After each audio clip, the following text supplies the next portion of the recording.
নমস্কাৰ দেই সকলোকে। আজি এটা নতুন ব্লগলৈ আপোনালোকক স্বাগতম জনালোঁ। আমি এয়া গৈছিলোঁ গছ পুলি ৰুই যে ফটো মাৰি দিব লাগে, সেয়াত গৈছিলোঁ। কিন্তু ৰাতিপুৱা 9টা বজাৰ পৰা বহি বহি লগিনেই নহয়। এতিয়া গুচি আহিলোঁ, ফটো নগ'লেই হয় নহয় বাৰু।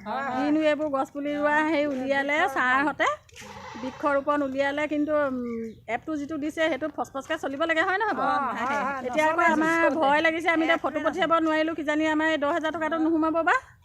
তেতিয়া কি হ'ব? আমি কিন্তু অথনিৰ পৰাই বহি আছোঁ হয় নহয়, আৰু বহুত মানুহ জমা হৈ আছে, কোনেও মানে ফটো পঠিয়াব পৰা নাই। অকণমান সোনকালে কথাখিনি ক'ব লাগে, দুদিনমানৰ আগত। এই 9টা বজাৰ পৰা 12টা বজালৈকে দিছে, সেইখিনিতো এপটো এতিয়া চলা নাই। আমি এতিয়া কামটো আমাৰ সম্পূৰ্ণ নহ'ল, কিন্তু আমাৰ পইচাটো নাহিলে কি হ'ব ন। এতিয়া মানুহ আৰু আহি আছে, মহিলা ধেৰ আহিছে, আৰু আহি আছে, সকলোৱে এই কামটো কৰিবলৈ আগবাঢ়িছে। বৃক্ষৰোপণটো বাৰু ঠিকে দিছে হয় নহয় বাৰু। এই ৱৰ্ল্ড ৰেকৰ্ডো কৰিব, আৰু মানে আমাৰ উশাহ নিশাহত অকণমান মানে কষ্ট হৈ আছে। কেলৈ আজিকালি গছ চছবোৰ কাটি পেলালে মানুহৰ উশাহ নিশাহ প্ৰব্লেম হ'বই আকৌ হয় নহয়। সেইটো বেমাৰ বুলি নহয় আৰু, গছ গছনি নাইকিয়া হৈছে। সেইকাৰণে বৃক্ষৰোপণ কৰিব লাগে।